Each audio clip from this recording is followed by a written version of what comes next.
In today's workshop, we're going to be talking about socioeconomic status. There are three major objectives to this workshop: to identify how socioeconomic class is determined, the levels of socioeconomic status, and how health, education, and race are all affected by socioeconomic status.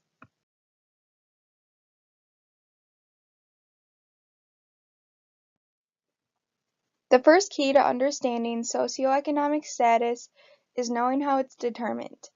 The first aspect is education. For example, a high school graduate and a college graduate are going to have a different SES. The second aspect is income, meaning how much money you bring in from your job. The third aspect is occupation, meaning are you a professional like a doctor, do you work a blue-collar job, etc. When people think of the levels of socioeconomic status, they often think of upper, middle, and lower class. According to an article by Donna Sheffer on the Washington Times, there are actually 12 defined levels of socioeconomic status. The first level is generational poverty. They live in harsh conditions that may keep the families from breaking the barriers for generations. The second level is working poor. These families live paycheck to paycheck, often in fear of being laid off. The third level is working class. Generally, these workers have more stable employment than the working poor. They may use their hands and bodies as a primary tool to do their work. The fourth level is situational poverty. A crisis, like a decline in health or a divorce, results in an income drop, causing these situations. They generally are able to make it back to middle class due to their assets, such as education and family support. The fifth level is risen from poverty middle class. They have gained some resources. They often become the safety net for others, like their immediate family and friends. The sixth level is illusory middle class. They have houses, cars, TVs, a lot of expensive things, but they also have staggering debt associated with each possession. The seventh level is lower aspiring middle class. They often imitate neighbors with consumer purchases. And going to college is emphasized with children, although they may not have gone to college themselves. The eighth level is solidly middle class. They own their home and have investments or even a business. They often assume that their children will be college graduates or professionals. The ninth level is upper middle class. They have a higher income due to professional jobs or investment incomes. The 10th level is millionaire middle class. They have a net worth of over $1 million but have not mentally accepted their wealth. The 11th level is owning rich.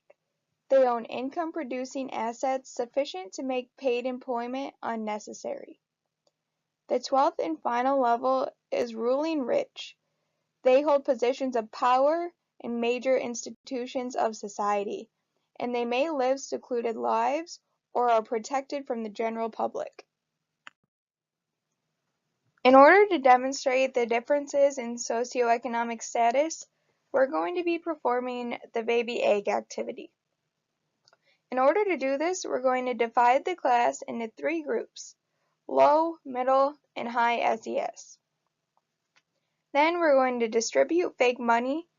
For example, the low class will get $75, the middle class will get $150, and the high class will get $300. The goal is to protect your baby egg with items bought from the market, such as bubble wrap, fabric, disposable diapers. First, the high class gets to buy their products first, then the middle class, and then finally the low class. Then, each group will drop their egg from a chair. Afterwards, we will compare results, such as whose egg survived and whose didn't, and why this is. Next, we're going to be talking about socioeconomic status and health. Low socioeconomic status often correlates with low health. High socioeconomic status often correlates with high health or good health. But why is this? One of the major reasons is inequalities in health distribution and resource distribution. If you have a higher income, you more than likely live in an area with more resources, such as hospitals or access to any medical care. Another major reason is work stress. According to the American Psychological Association, job strain has been shown to increase blood pressure in men with low SES.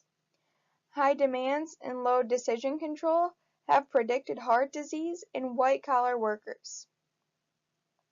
Fatigue and sleep deprivation are correlated to mandatory and voluntary overtime and are also associated with work-related accidents in blue-collar workers. Now we're going to be talking about socioeconomic status in education. Low socioeconomic status often correlates with low educational achievement. High socioeconomic status often correlates with high educational achievement. But why is this? The American Psychological Association identifies many reasons why there are these differences. One reason is health. As we know, low SES correlates with low health. Low SES and exposure to adversity are linked to decreased educational success. This toxic stress in early childhood leads to lasting impacts on learning, behavior, and health. Children from lower SES households are about twice as likely as those from high SES households to display learning-related behavior problems. Another reason is encouragement in career aspirations. Those from higher social class backgrounds tend to be more successful in developing career aspirations. They are generally better prepared for the world of work because of access to resources such as career offices, guidance counselors, and better schools. Which leads us into resources. Children's initial reading competency is correlated with the home literacy environment, number of books owned, and parent distress. However, poor households have less access to learning materials and experiences, including books, computers, simulating toys, skill building lessons, or tutors to create a positive literacy environment. Now we're going to be talking about socioeconomic status and race and ethnicity. There are many ways that socioeconomic status affects race. According to the American Psychological Association, discrimination and marginalization are a major cause. In the United States, 39% of African American children and 33% of Latino children are living in poverty, which is more than double the 14% poverty rate for non-Latino, white, and Asian children. Minority racial groups are more likely to experience multidimensional poverty than their white counterparts. This also affects the workplace. Although the income of Asian American families often falls markedly above other minorities, these families often have 4 to 5 family members working. African American employment rates are typically double that of Caucasian Americans. African American men working full-time earn only 72% of the average earnings of comparable Caucasian men and 85% of the earnings of Caucasian women. Another reason identified by the American Psychological Association is education.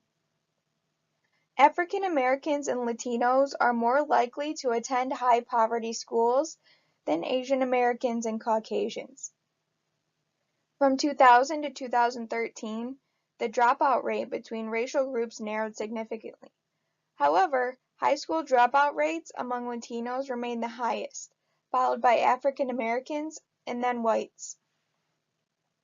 In addition to socioeconomic realities that may deprive students of valuable resources, high-achieving African American students may be exposed to less rigorous curriculums, attend schools with fewer resources, and have teachers who expect less of them academically than they would expect of a similarly situated Caucasian student.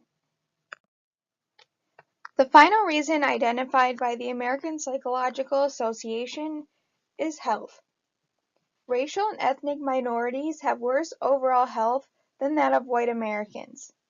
Health disparities may stem from economic determinants, education, geography and neighborhood, environment, lower quality care, inadequate access to care, and inability to navigate the system.